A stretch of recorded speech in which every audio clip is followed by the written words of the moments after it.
GX4. Okay, go.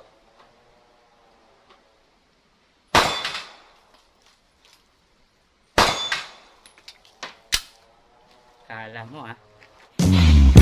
If I did not love you so,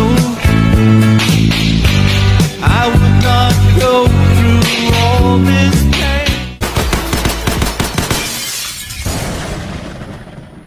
Hello, good afternoon mga kapotok. Dito tayo sa range para i-review itong Taurus GX4 Micro Compact Pistol. So, yan, poging-pogi. So, safety check. So, walang laman. So, what's inside the box? Ang nasa loob is ito. Padlock. Then, dalawang magazine at isang backstrap. So, yan, bagong-bago pa. Meron pang limited. Taurus limited warranty. So, let's go sa specs.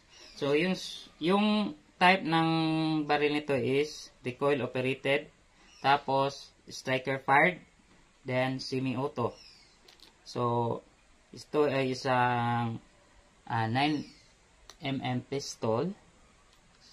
Then, yung magazine capacity is 11+1. So, madamo ng bala ng gamay na baril na to. So, barrel length is 3.06 inches. Overall length is 6.05 inches. Height is 4.3. Width is 1.08. So, yung timbang nito pag unloaded is 18.50 ounce. Then, materials ng baril na to is stainless steel, tapos polymer. Yung grip niya is polymer with interchangeable backstrap. So, pag trip nyo yung malaki yung bump, yung hump, so, ito lang yung palit nyo. Then, trigger is surprisingly mabigat. Nasa 6 pounds. So, ginawa ang baril na to para sa EDC. So, kaya siguro 6 pounds yung trigger. Mabigat talaga siya.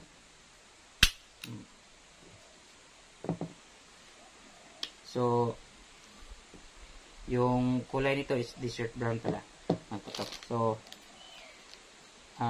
yung sight is steel. Tapos may white dot. Tapos sa rear sight is black, saka serrated para anti-glare daw. So, accordingly, meron tong special features. So, yung special features ng baril na to, mga kapotok, is easy takedown pin for disassembly. So, pag mag-disassemble kayo dito, mga kapotok, so, yung gagawin nyo is kuha kayo ng flat screw, tapos pasok nyo dito, tapos ikot counter. Tapos pagkatapos nun is kusang mag-forward yung slide. Tapos kalasin nyo na. Yun. And then, flat face serrated trigger. So, yung trigger niya, mapapansin nyo, flat siya. Tapos, yung gitna, bali yung safety, yung trigger safety is serrated siya. So, masarap hawakan. Parang naka-memory tab. Then, mag and grip is cut. So, kung mapapansin nyo sa magazine niya, mga kapotok, meron siya dito parang cut. Yung hawakan. Then, sa grip is, yan, ito yung sinasabi nilang cut. So, pag mag-jump kayo, pindutin nyo lang yung mag-release, tapos hila. Yan yung pag mag-jump. So, yan, for stripping, if required for stripping. Then, reversible mag-release. So, yung mag-release niya, pwedeng ilipat dito. Sundutin lang doon dito sa loob. Then signature indexing and recoil management pad or RMP. So ito. Yan. So twist rate nito is 1:10 inches right hand twist, tapos 6 grooves. So yung safety is striker black. So nandun sa loob yung parang striker ng Glock ba nga may haharang para iwas discharge, accidental discharge. Then trigger safety, yung sinabi ko kanina, ito. At saka visual chamber loaded indicator. Yan, butas. Silipin nyo din. So, dati, lagi lang ako nakapanood kay Boss Dino Reyes sa Lynx FA na nagdi-demo nito. Ngayon, thanks kay Ma'am Abigail na binigyan niya ako ng chance na ma-review ang baril na to. At first impression is mabigat. Kaya maybe yung mga tama natin mamaya is hindi ko mag-groupings. So, siguro pwede nating makumpol-kumpol, pero yung tight groupings is hindi ko masabi. So, 634. See you at the range. Condition 1 pala. So, this time mga kapatok is Mozambique drill. Gamitan natin ang timer. So, isolation drill tayo. So, naka low ready position. So, let's go.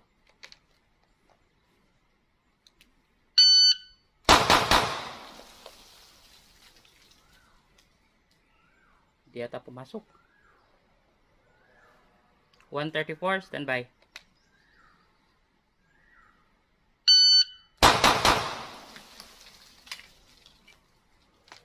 So, yun yung sa PMC. Ito yung PMC.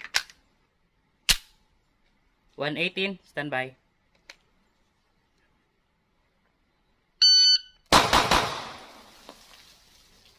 110.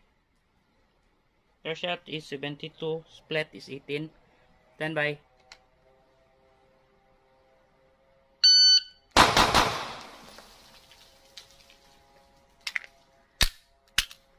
111. So, subukan natin to ang GX4 sa yung sa hostage scenario, kung kaya ba. So, yung dito lang tayo sa loob ng bay.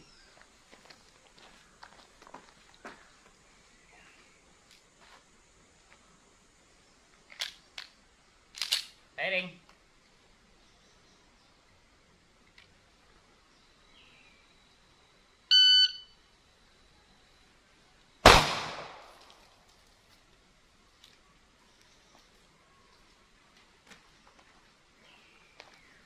$275.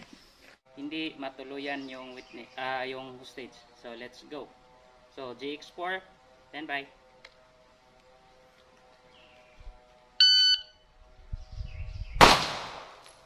Dapis lang. 201. Pinoy sa GX4. Paduol man. Tayo ragodiga ng cellphone. Dumaya man eh. Firing. Alpha. Alpha. Alpha. Alpha.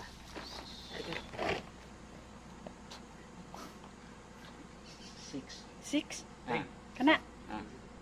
Ay, nakabidyo man sa... Gamay ko ang. Sir. Anawa, ayo kalitaw kablet. Good. One. Hapit.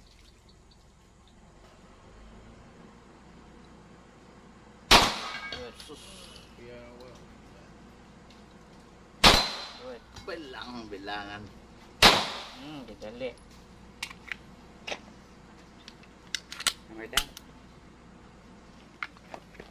Chamba. Ay, Ring.